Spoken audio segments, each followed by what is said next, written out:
Hi friends, welcome to yummy rich food. இன்றைக்கி என்னோடய கிட்ஸோட lunch box recipe என்னென்னு பார்த்துடலாம் வாங்க. இன்றைக்கி அவங்களுக்கு ரொம்ப ரொம்ப பிடிச்சது, அவங்களுக்குன்னு இல்லை எல்லாருக்கும் ரொம்ப பிடிச்ச ரெசிபி தான். ரொம்ப சிம்பிள் பட் ரொம்ப டேஸ்ட்டாக இருக்கும். வெஜ் ரோல் தான் பண்ணியிருக்கேன். ஸோ கோதுமை வச்சு வெஜ் ரோல் பண்ணியிருக்கேன். நீங்கள் கண்டிப்பாக ட்ரை பண்ணி பாருங்கள். ரொம்ப டேஸ்ட்டாக இருக்கும். 1க்கு 4 சாப்பிடுவாங்க. காய்கறியை நம்ம இந்த மாதிரி நீல நிறமாக நறுக்கி வச்சுருக்கணும். உங்களுக்கு என்ன வெஜிடபிள்ஸ் பிடிக்குமோ அதை நறுக்கி வச்சுக்கோங்க. நான் இப்போ கேரட், கேப்சிகம், முட்டைக்கோஸ் அதை எடுத்திருக்கேன்.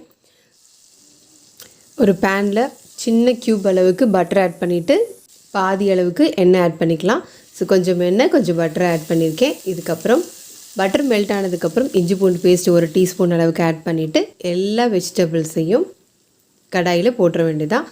ஸோ கொஞ்சமாக சால்ட் ஆட் பண்ணிவிட்டு காய் மட்டும் நல்லா வேகிற அளவுக்கு சால்ட் ஆட் பண்ணிவிட்டு ஓரளவுக்கு வதக்கிக்கலாம். ரொம்ப வதக்க வேண்டாம், ஓரளவுக்கு காய் வெந்தால் போதும். காயில் நல்லா வெந்துடுச்சு. இப்போ நம்ம மசாலா ஆட் பண்ணிக்கலாம். 1/4 டீஸ்பூன் அளவுக்கு மஞ்சத்தூள், 1 டீஸ்பூன் அளவுக்கு ஜீரகத்தூள், 1 டீஸ்பூன் அளவுக்கு கரம் மசாலா, 1 டீஸ்பூன் அளவுக்கு மிளகாய்த்தூள், தேவைக்கு தக்கன உப்பு, இதெல்லாம் போட்டுட்டு நல்லா வதக்கி விட்டுக்கலாம். இந்த ரா ஸ்மெல் போகணும், அவ்வளோதான். ரொம்பலாம் வதக்க வேண்டாம். அந்த ரா ஸ்மெல் போகிற அளவுக்கு நல்லா வதக்கிக்கலாம். 1 டீஸ்பூன் அளவுக்கு டொமேட்டோ கெச்சப் ஆட் பண்ணிக்கலாம். டொமேட்டோ சாஸ் இல்லைனா கெச்சப் எது வேணாலும் ஆட் பண்ணிக்கலாம். ஸோ ஆட் பண்ணிவிட்டு ஓரளவுக்கு ஒரு 2 நிமிஷத்துக்கு நல்லா வதக்கிக்கிட்டு ஆஃப் பண்ணிட வேண்டியதான். இப்போ நம்ம சப்பாத்தி ரெடி பண்ணிக்கலாம். சப்பாத்தி ரெடி பண்ணுறப்ப நீங்கள் ரொம்ப டைட்டாக மாவெல்லாம் பிணையாமல் கொஞ்சம் லூஸாக வச்சுக்கோங்க. ஏன்னா நம்ம ரோல் பண்ணுறப்ப சப்பாத்தி சாஃப்டாக இருக்கணும். ரொம்ப ஹார்டாக இருந்ததுன்னா அது நல்லா இருக்காது. ரோல் சாப்பிட்றப்ப காஞ்சி போன மாதிரி ஆகிடும்.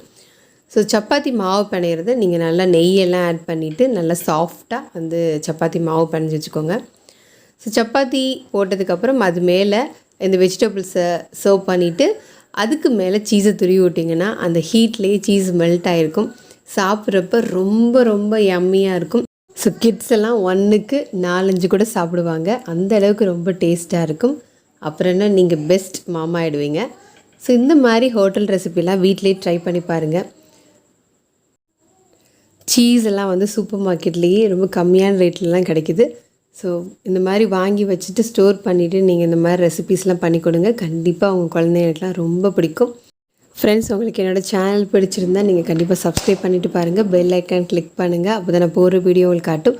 நீங்கள் பண்ணுற சப்ஸ்கிரைப் தான் என்னை மேலும் மேலும் வீடியோ போட மோட்டிவேட்டாக இருக்கும் ஃப்ரெண்ட்ஸ்.